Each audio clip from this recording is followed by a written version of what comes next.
All right, so are you ready to dive deep into NLP? Always ready. Today we're looking at, you gave me some excerpts from NLP, the Essential Handbook for Business. Yep. And I've got to say, this is really fascinating stuff. Yeah. I think anyone who works with other people can really get something out of this. Yeah, for sure. We're going to be focusing on values Yeah. and meta programs. Yeah. Those kind of like hidden drivers and filters that shape how we interact with each other. Absolutely. It's like having a secret decoder ring for human behavior, you know? Ooh. Not about manipulation, but about understanding the why behind people's actions and using that knowledge to connect more effectively. So not like mind control. Not my control now. Okay, good. More like compassionate understanding. I like that. Yeah. Okay, so let's start with values. Sure. I think most people listening probably have like a general idea of what values are, but how does NLP specifically define them? Yeah, so values are the driving force behind pretty much everything we do. Our choices, our motivations, even how satisfied we feel in a given situation. Think about your career, your relationships, even something as mundane as buying a car, values are at play. That's interesting. Yeah. So like if I'm having trouble motivating my team, Mm-hmm. or even just understanding like why they react the way they do to things, Yeah. understanding their values could be like the key to unlocking that. Absolutely. And the source material actually lays out a 5-step process for eliciting values. Basically, how to figure out what's truly important to someone. I love a good process. Right. So walk me through it. What are the steps? Okay, so it starts simple. You ask what's important to them, in their career, relationships, whatever context you're focusing on. Okay. But then you go deeper. You explore past experiences where they felt truly happy or motivated at work. Oh, okay. So Yeah, like digging into specific examples. Exactly. Because Okay. actions speak louder than words, right? Oh, sure. If someone says they value work-life balance, but they're consistently pulling all-nighters, Yeah. there might be a disconnect there. Yeah, totally. You've also got to make sure you're not missing any key values. Okay. Using catch-all questions like, if you had all these things in your career, would you be completely satisfied? Got it. Then, crucially, you ranked those values Okay. because they're not all created equal. Right. And finally, you test for consistency Yep. by offering hypothetical scenarios. Interesting. Does their choice align with their stated values? So it's kind of like putting together a puzzle, right? Yes. Where all the pieces are these core values, and then that reveals the bigger picture. Yeah. A beautiful mosaic of motivation. But this isn't a one-time thing, is it? No, it's not. Values can evolve over time, right? Exactly. Encouraging people to periodically check in with their values can be hugely beneficial. So like maybe once a year, do a little values check-in. Exactly. That's good advice. The source material actually had a great anecdote about a car salesperson who didn't bother to elicit values and ended up losing the sale. Oh, I want to hear this story. All right, so this salesperson was pushing a feature-packed car, emphasizing its practicality and fuel efficiency. Okay. But the customer wasn't biting. Yeah. Turns out what the customer truly valued was status and style. If the salesperson had taken the time to uncover those values, Yeah. they could have highlighted the car's sleek design and prestigious brand and likely made the sale. So they were focused on like the wrong things. Totally wrong things. Yeah. Wow. Yeah. That's a really good example of Yeah. how understanding those values can really be the key to Absolutely. everything. Totally. From, motivating employees to closing deals to, To having better relationships, to, feeling more fulfilled in your life. yeah, for sure. It makes you realize how much we're all driven by these, often unspoken priorities. Absolutely. And that's a great segue into the next piece of the NLP puzzle, meta programs. Okay. Hit me with it. What are meta programs and how do they differ from values? So think of meta programs as the mental filters through which we all experience the world. They shape how we process information, make decisions, even react emotionally. Okay. So values are what's important to us. The what? And meta programs are how we think and respond to the world. The how, exactly. Right. Fascinating. Yeah, and what's fascinating is that we're often unaware of our own meta programs, yet they influence everything we do. Really? Yeah, they're like hidden operating systems running in the background. So like two people could be presented with the same information or the same situation, but because they have different meta programs, they'll interpret it Totally. and react in totally different ways. Exactly. That's why understanding meta programs can be so powerful in a work setting. Okay. It helps you decode those seemingly baffling behaviors and tailor your communication for maximum impact. Okay. Ready to decode. Right. What metaprogram should we tackle first? Let's start with one of the most fundamental filters, the direction filter. Okay, direction filter. What does that one tell us? So the direction filter is all about whether someone is motivated by moving towards what they want or away from what they don't want. So are we talking about like optimists versus pessimists? It's similar, but not quite the same. Okay. It's more about what drives their actions. Got it. Someone with a towards motivation is focused on achieving goals and pursuing positive outcomes. They're energized by the potential rewards and possibilities. Makes sense. And someone with an away from motivation, they're more driven by avoiding problems and minimizing risks. So they're more focused on like what could go wrong. Exactly. And what they want to avoid. Exactly. And here's where it gets interesting. Right. This filter can show up in very subtle ways, even in our language. Oh, give me an example. Okay, Yeah. So the source material mentions a salesperson who got visibly annoyed when approached with towards language. Okay. So the person trying to sell him something was emphasizing all the amazing benefits and positive outcomes, Right. but it completely backfired. Wow. Yeah. So even just like the words you choose Absolutely. can trigger these like deep-seated patterns. Totally. This salesperson was strongly away from motivated. Oh. He was more concerned with avoiding failure than achieving success. Interesting. Had the other person framed the pitch in terms of minimizing risks or preventing problems, Yeah. they might have had a better chance. So how do we figure out where someone falls on this spectrum? Yeah. Do you just like ask them straight out? You could try that, but it's more about observing their language and behavior. Yeah. Do they tend to focus on what they want to achieve or what they want to avoid? Got it. Do they use language like gain, achieve, attain, or do they use words like prevent, avoid, eliminate? So it's like being a detective. Yeah. Looking for clues. Yeah. Okay, so what's like the practical application of that? Like how do we actually use this knowledge? So once you have a sense of someone's direction filter, you can tailor your communication to resonate with their underlying motivation.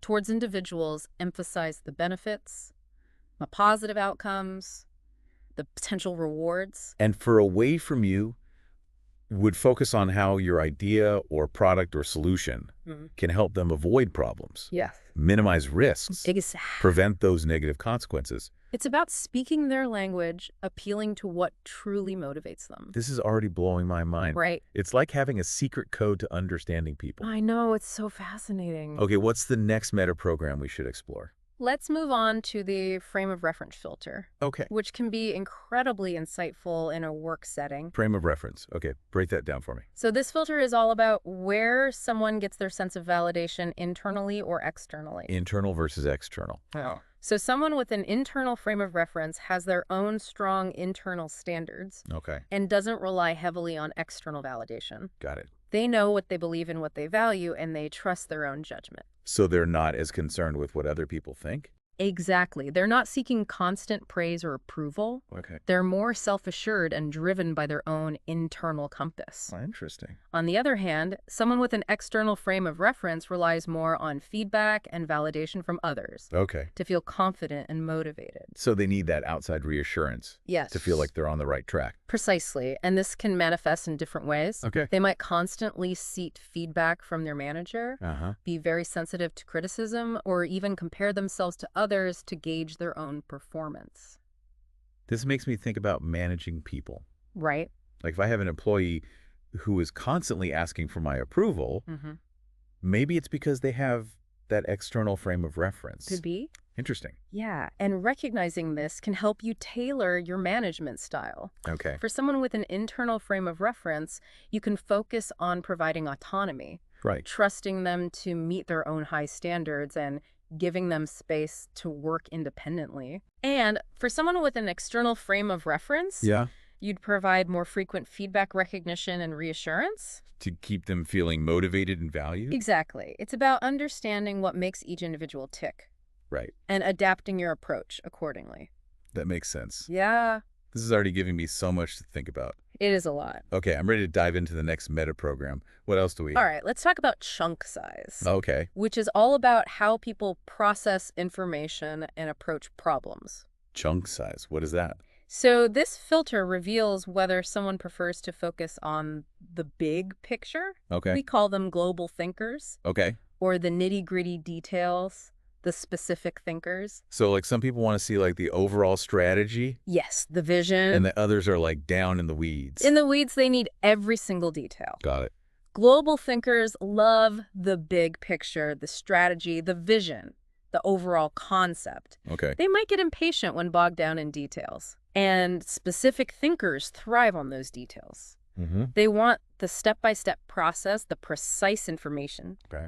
They might get lost or feel overwhelmed if you start with the big picture without first laying the groundwork. I can already see how this could lead to misunderstandings at work. Oh, tons of misunderstandings. Right. Yeah, imagine a manager with a global chunk size trying to explain a new project to an employee with a specific chunk size. Yeah. The manager starts with a high-level vision, but the employee is left feeling confused and unsure of what's expected of them. And they might feel like the manager's not giving them enough information Exactly. to be successful. Right. And without this understanding of chunk size, Yeah. you might just assume the other person isn't paying attention or isn't interested. Right. But knowing this filter, the manager could adjust their communication style. Totally. They could start by outlining the specific steps and tasks involved, then tie it back to the overall project goals. So it's all about meeting people where they are and speaking their language. Exactly. And recognizing that there's not like one right way to think about things. Yeah, it's fascinating. The source material actually had a funny anecdote about this. And what is it? It described a global person who took forever to answer a seemingly simple question. Oh, no. Yeah. Because they went off on a tangent revealing a hidden love of detail. Oh, that's funny. So you never know. Yeah. It just goes to show how these filters can sometimes surprise us. For sure. Yeah. That makes you realize we make a lot of assumptions about people based on like their outward behavior without understanding like why they're doing what they're doing. So true. All right, ready to unpack another metaprogram. Yeah, hit me with it. Let's dive into the relationship filter. Okay. Which is all about how people react to change and how much change they need to feel motivated. Ooh, change. That's a big one. Big one. Some people love it. Thrive on it. And other people are like, no, thank you. Exactly. Yeah. So on one end of the spectrum, we have the sameness folks. They prefer things to stay stable and predictable. Okay. Change can feel unsettling or even threatening. Got it. And then on the other end, we have the difference folks. Yeah. Who are like, give me all the change. Yeah. Give me all the new thing. Give me the novelty. Give me the variety. Right. Constant change. They would get bored Oh, yeah. if everything was predictable. Totally. But there's a fascinating nuance to this filter. Okay. The source material mentions sameness with exception, Okay. which is actually where most people fall. Interesting. They want things to be mostly familiar, but with some improvements or upgrades. Yeah. That makes sense. Like, I like my routine, but I also want to learn new things and grow. Yeah. I wouldn't want everything to stay exactly the same forever. Totally. And then there's difference with exception. Okay. Folks who need frequent change, but with some elements remaining consistent. Got it. So how does understanding this filter help us? Right. So think about team dynamics, project management, even company culture. If you're trying to implement a new initiative, recognizing people's relationship with change can be crucial. Makes sense. For sameness folks, you might need to introduce the change gradually, Yeah. highlighting the elements that will remain the same. And for difference folks, you want to really emphasize Yeah. all the new and exciting things. The novelty and excitement, it's Yeah. about tailoring your approach to meet people where they are Got it. and minimize resistance to change. This can also be really helpful in marketing. Oh, absolutely. Tell me more about that. So remember that statistic about sameness with exception? Yeah. 2/3 of people prefer this approach. Yeah, that was wild. Well, think about how many marketing campaigns emphasize radical change Yeah. or completely new experiences. Right. They're trying to appeal to that difference crowd, Yeah. but they're missing out on the majority of consumers who prefer sameness with exception. So a more effective approach might be to position your product or service as like an improvement or an upgrade to something that people are already familiar with. Exactly. It's about framing the change in a way that resonates with people's underlying preferences. That's brilliant. Yeah. It's making me rethink how I approach everything. Yeah. From communicating with my team to marketing my own work to, yeah, this is really good stuff. And that's just the tip of the iceberg. Oh, no. There are so many more fascinating meta programs to uncover Okay. that can give you even deeper insights into human behavior. I think my brain needs a break A little to breaks. process all of this, but Yeah. I'm excited to keep going. So all right. We'll come back and do part 2 in a little bit. Sounds good. Welcome back. I'm still processing everything we talked about in the first part. Oh, yeah, right. There's so much to unpack with values and meta programs. It's like we're just scratching the surface. Totally. But I'm ready for more. All right, let's do it. What other fascinating meta programs are we going to talk about today? Let's dive into one that's all about how people perceive and respond to their surroundings. The attention direction filter. Attention direction. What is that one all about? This filter is all about whether someone's attention is primarily directed inward focused on themselves or outward focused on others. So like self-awareness versus social awareness. Well, that's a great way to think about it. Okay. Yeah. Someone with a self-focus is more tuned in to their own internal world. Yeah. Their thoughts, feelings, and experiences. Okay. They might not be as attuned to the subtle social dynamics or nonverbal signals happening around them. So they're kind of in their own head. A little bit, yeah. And someone with another focus is more like tuned into other people. Exactly. They're Yeah. more outward-looking, more responsive to people, Yeah. and better at reading those nonverbal cues. That makes me think about those people who just seem to have like a sixth sense for what others are feeling. Yes. They just like pick up on those subtle cues. Exactly. And this filter isn't like a strict spectrum. There are definitely varying degrees of otherness. Okay. Some people are incredibly attuned to others, Yeah. while others are more balanced, shifting their attention between their internal and external worlds as needed. So how do we figure out where someone falls on this? Yeah, there's no like direct question for this one. Okay. It's more about observation. Okay. Pay attention to their body language, their facial expressions, their tone of voice. Okay. Do they seem aware of your presence and reactions? Do they mirror your body language or adjust their communication style based on your cues? It's like those people watching games we used to play as kids. Totally. Trying to guess people's stories just by looking at them. Exactly. But in this case, we're using that to like understand these patterns. Exactly. And once you have a sense of someone's attention direction, Okay. you can adjust your communication style accordingly. Makes sense. For someone with a self-focus, you might stick to clear, concise information focusing on logic and facts. And for someone with another focus, you would be more expressive and really try to build rapport. Exactly. And pay attention to those nonverbal signals. You got it. Okay, that's interesting. Yeah. So what's the next meta program we should talk about? Let's shift gears and talk about something we all experience at work. Stress.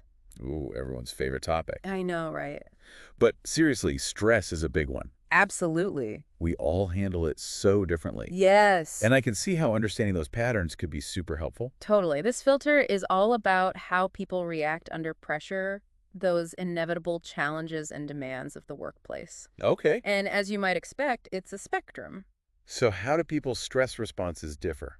So on one end, we have the thinking individuals. Okay. They tend to stay calm and rational under pressure, Okay. even detached from the emotional intensity of the situation. So they're like the cool cucumber. The cool cucumbers, Exactly. Who can just like stay calm when everything's going crazy. They're able to step back, analyze the situation objectively, and come up with a plan of action Got it. without getting swept up in the emotional turmoil. Makes sense. And then on the other end of the spectrum, we have the feeling individuals. Feeling individuals, yes. And I imagine they experience stress a lot more intensely. Much more intensely, yes. They're more likely to feel overwhelmed, anxious, or even paralyzed by stress. Oh, wow. They might have a harder time separating their emotions from the situation, Right. which can make it challenging to think clearly and make rational decisions. That makes me think of times when I've been in a stressful situation and I'm like totally freaking out. Yeah. And then there's someone else who's just like totally calm. Totally unfazed. Yeah, it's like we're living in two different worlds. You misinterpret those reactions. Totally. You might perceive the thinking individual as cold or uncaring when they're simply processing the situation differently. And you might perceive the feeling individual as overreacting. Yes. When really they're just experiencing it more intensely. Exactly. And of course, there's a middle ground here. Okay. The source material calls these individuals choice. Choice? Because they can tap into both thinking and feeling responses depending on the situation. So they're more adaptable. Exactly. They have the flexibility to remain calm and rational when needed. Okay. But can also acknowledge and process the emotional aspects of the situation. That's a good skill to have. Very valuable in a team setting. So how do we figure out someone's stress response style? Well, hopefully we don't have to put them through a simulated crisis. Yeah, right. It's really about observing their reactions to those everyday challenges and pressures. Okay. Do they remain calm and collected, or do they become visibly flustered? Got it. Do they acknowledge the emotional impact, or do they focus solely on the facts? So paying attention to both their words and their body language. Exactly. So once we figure that out, how can we use that knowledge? Right. So once you have a sense of someone's stress response, Yeah. you can tailor your communication style Okay. and offer support in a way that's most helpful to them. So for a thinking person, you would stick to logic and facts. Yes. Clear action steps. And for a feeling person, you would acknowledge their emotions. Yes. Offer empathy and support. And maybe help them break the problem down. Into smaller, more manageable steps. Exactly. Exactly. And for choice individuals, you have more flexibility in your approach. Okay. They can handle both logic and emotion, so you can adjust your style based on what the situation demands. That makes sense. Yeah. This is making me realize that what might be like a minor annoyance for one person could be like a major stressor for someone else. Totally. It's all about perspective and understanding those individual differences. This is good stuff. All right, what's next on our meta-program decoding adventure? Let's talk about teamwork. Teamwork. With the affiliation filter. The affiliation filter. Yes, this is a good one. Yeah, because I've definitely worked with people who love working on teams and other people who are like, I just want to do my own thing. Exactly. This filter tells us about what type of work environment someone thrives in. Okay.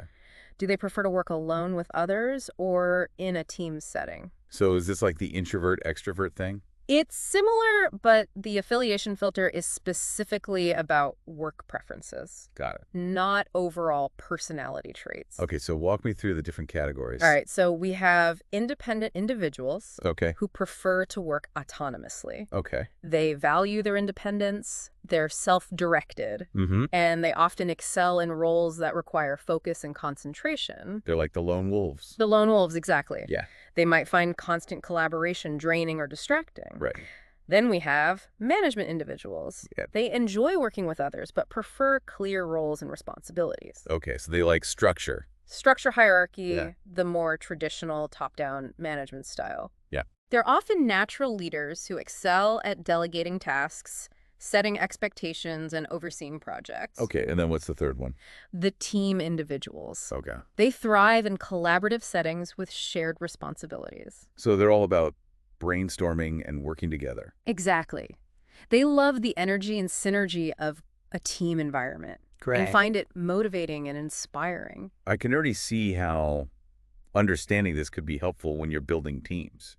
Oh my gosh, essential. Or assigning projects. Right. Knowing someone's affiliation preference can help you create a work environment where they feel comfortable, productive, and engaged. Totally. So if you have someone who's like a lone wolf, you wouldn't want to put them on a team project. No, you want to give them a project where they can really shine independently. Right. And if someone is like a management type, yes, you want to make sure that they have clear responsibility. A leadership role. Leadership role, yes. Right. And for a team person, you want to create a really collaborative environment where they can bounce ideas off each other. Totally. Yeah. This is making me rethink how I approach teamwork altogether. What other insights does this filter offer?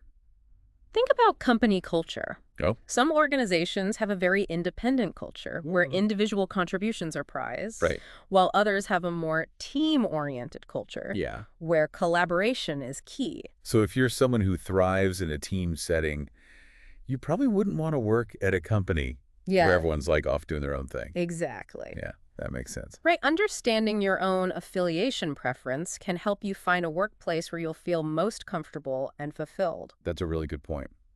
Okay, what's the next meta program? Let's shift our focus to the tasks themselves. Okay. With the work preference filter. Work preference. Yeah. So this is about what kind of work people like to do. Yes. This filter delves into whether someone is primarily focused on people, things, or systems in their work. Okay. It reveals what they find most engaging, stimulating, and rewarding. So are we talking about their core interests? Let's start with the people individuals. Okay. They're naturally drawn to working with and helping others. Okay. They thrive in roles that involve communication, collaboration, and building relationships. They're like the social butterflies. The social butterflies, yeah. They love working with people. They love people. Yeah, and so they would excel in roles like HR, customer service, social work. Makes sense. Anything that involves connecting with and supporting others. And what about the being individuals? They're more focused on tasks, tools, and concrete outcomes. Okay. They like to see tangible results from their efforts. They're the builders, the makers? The doers, yes. They like to roll up their sleeves and get things done. So they would excel in roles like engineering. Engineering, construction, manufacturing, any field that involves creating or building something tangible. Got it. Okay. And then we have the system individuals? The system individuals, yes, they're fascinated by the interconnectedness of things, how systems operate, and finding ways to optimize and improve those systems. So they're the big picture thinkers. The big picture thinkers, exactly. Yeah. They might excel in roles like project management, strategic planning, data analysis. Okay. Or any field that involves analyzing and improving complex systems. It's so interesting how people can be motivated by such different things. Right. It's not just about finding a job that pays well. It's about finding a job that you love. Yeah. It's about finding work that aligns with your core interests. Totally. And values. Exactly. And understanding the work preference filter can help you do just that. For sure. Both for yourself and for the people you manage. Okay. What's next? Let's dive into a filter that's crucial for understanding leadership styles. Okay. The management direction filter. Management direction. This one's all about whether someone is cut out for a management role. Ooh, this is a big one. Big one, yes. This filter is all about whether someone has rules of behavior for themselves and for others. Interesting. So it's not just about whether they like to lead or manage. It's more nuanced than that. It's about their approach to setting expectations. Exactly. And holding themselves and others accountable. So let's break it down. Okay. First, we have the self and others individuals. Okay. They have high standards for both themselves and those around them. Okay. They're natural leaders who thrive on setting clear expectations, providing direction, and holding people accountable. So they lead by example. They lead by example. Yes, they have a strong sense of integrity and expect the same from others. Okay. They're often described as being consistent and decisive in their leadership style. Got it. And what about the self-only individuals? So they might be great at managing their own work. Okay. But they're not as comfortable managing others. So they're not as good at, like, delegating tasks. Not so much. Giving feedback. Exactly. They might struggle with enforcing rules and expectations. So they might be really great individual contributors, Yes. but not so great at managing a team. Exactly. And then there's the others-only type. Others only, okay. They excel at directing and managing others. Okay. But they might struggle with self-management. Interesting. So they're good at telling other people what to do. Yes. But not so good at managing their own time and tasks. They might have a do as I say, not as I do approach. Which is never good. Never good. Yeah. So it sounds like the ideal manager is the self and others type. Absolutely. They have the self-discipline to manage their own work. Yeah. And the leadership skills to guide and motivate others. They have that balance. They have the balance, the integrity to be effective leaders. That makes sense. The source material even mentions a fourth type, self, but not others, who are great at managing themselves but prefer not to manage others. So they would probably be better suited for individual contributor roles. Yes. Or perhaps coaching or mentoring. Where they can share their expertise. Yes, exactly. Without having to manage people. Exactly. Understanding this filter can help people find roles that align with their natural strengths and preferences. Right. So if you're a self, but not others person, you wouldn't want to force yourself into a management role. No. Because you'd be miserable. Exactly. You'd be miserable and probably not very effective. Yeah. And your team would be miserable too. Exactly. So it's a win-win to understand these patterns. For sure. Yeah. This is making me rethink my own leadership style. Oh, good. I'm definitely going to pay more attention to how I approach setting expectations and holding myself and others accountable. Excellent. Okay, we've covered a lot of ground today. We have. What other meta programs should we talk about before we wrap up this part? Let's finish with one that's all about what captures someone's attention and what they find most compelling. The primary interest filter. Primary interest. Okay, tell me more. This filter reveals what naturally piques someone's interest and what they gravitate towards in a given situation. So is this about, like, their passions, their hobbies? It can be that broad, but it also applies to specific situations and interactions. Okay. There are 5 categories: people, place, thing, activity, and time. Okay. Break those down for me. All right. So each category represents a different focus of attention. Okay. For example, someone with a people primary interest is most interested in the who, Okay. The people involved in a situation. Okay. They might be drawn to stories about relationships, personal experiences, Yeah. or the impact of events on individuals. And someone with a place primary interest is all about the where. The where exactly, the setting, the location, the environment. So they'd be interested in descriptions of places, travel stories. Totally. Yeah. And someone with a thing primary interest is all about the what. The what, so like the details. The details, the facts, the concrete information. Got it. And then we have activity. They're all about the how. The how. They're interested in processes, actions, the steps involved in getting things done. So they're the ones who like to learn new skills. Yes. Experiment with different approaches, figure out how things work. And finally, we have time. Time. They're all about the when. The when. They're focused on schedules, deadlines, and the sequence of events. So they're the planners, the organizers, people who are like always on schedule. Always on schedule. Okay, so how do we use this information? Right. So the key takeaway here is understanding someone's primary interest can help you tailor your communication to make it more relevant, engaging, and persuasive. It's like having a cheat sheet for how to talk to different people. Totally. Imagine you're pitching a new project to your team. Okay. And you know your team leader has a people primary interest. Yeah. You'd want to highlight the team members involved. Okay. The impact on stakeholders, the collaborative aspects of the project. And if you're talking to someone with a time primary interest? You'd want to emphasize the deadlines, the schedule, the milestones along the way. So it's all about speaking their language. Speaking their language, appealing to what naturally captures their attention. This is brilliant. I know, right? Okay, so we've learned so much about metaprogramming. Amazing. Yeah. So do we have one more part to this deep dive? You do. We have one more part where we'll talk about how to actually apply all of this. Yeah, I'm excited to dive in. All right. Welcome back to our deep dive into NLP. I'm ready for more. Me too. Me too. It's amazing how much we've already talked about. I know, right? Like understanding our core values. Yeah. And then decoding all those fascinating metaprograms. There's a whole new way of looking at the world. Totally. Like it's changed how I see people. Yeah. And how I interact with them. But, you know, we've been talking a lot about theory. Right. What does this all actually mean? Yeah, that's the big question. How can our listener take all this information and actually apply it in their work life? Well, that's the million-dollar question, right? Yeah. It's one thing to grasp these concepts. Yeah. But the real magic happens when we put them into action. Okay, so give us the goods. What are some actionable takeaways that people can start using today? All right, so first and foremost, cultivate self-awareness. Okay. Take some time to reflect on your own OBUN metaprogram profile.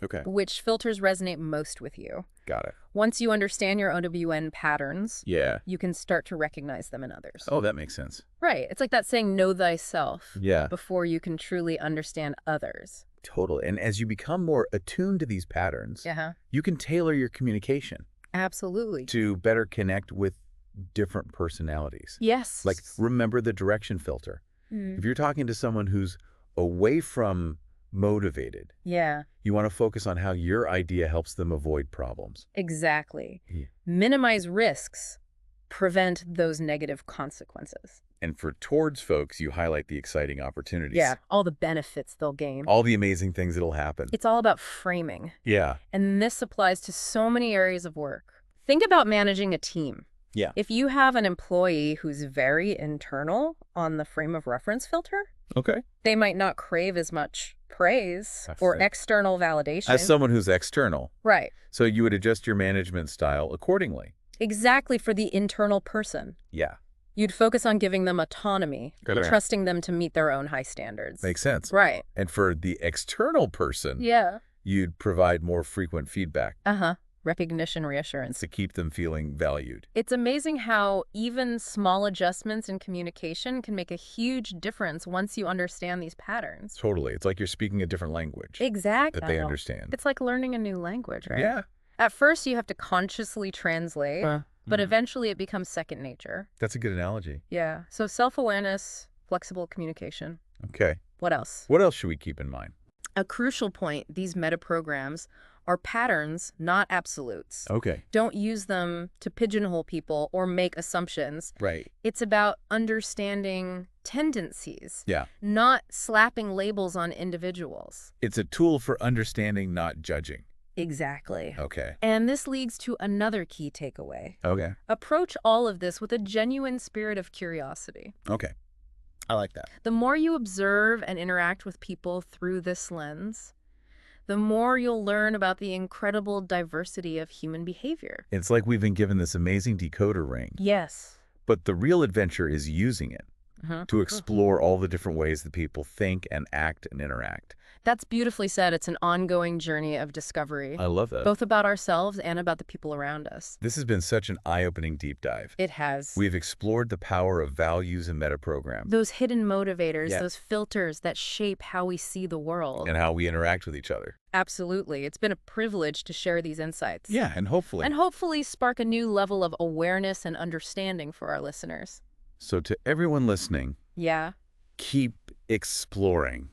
Keep reflecting. Reflect on your own WN metaprogram profile.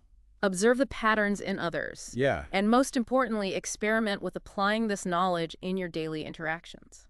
Like, think about a recent conflict you had at work. Yeah. Could different metaprograms have been at play? Right. How could you have approached things differently? That's a good question to ask yourself. Yeah. And as you continue on this journey of self-discovery and understanding others, we wish you all the best in unlocking your full potential. Absolutely. And creating more fulfilling connections in both your personal and professional life. Until next time.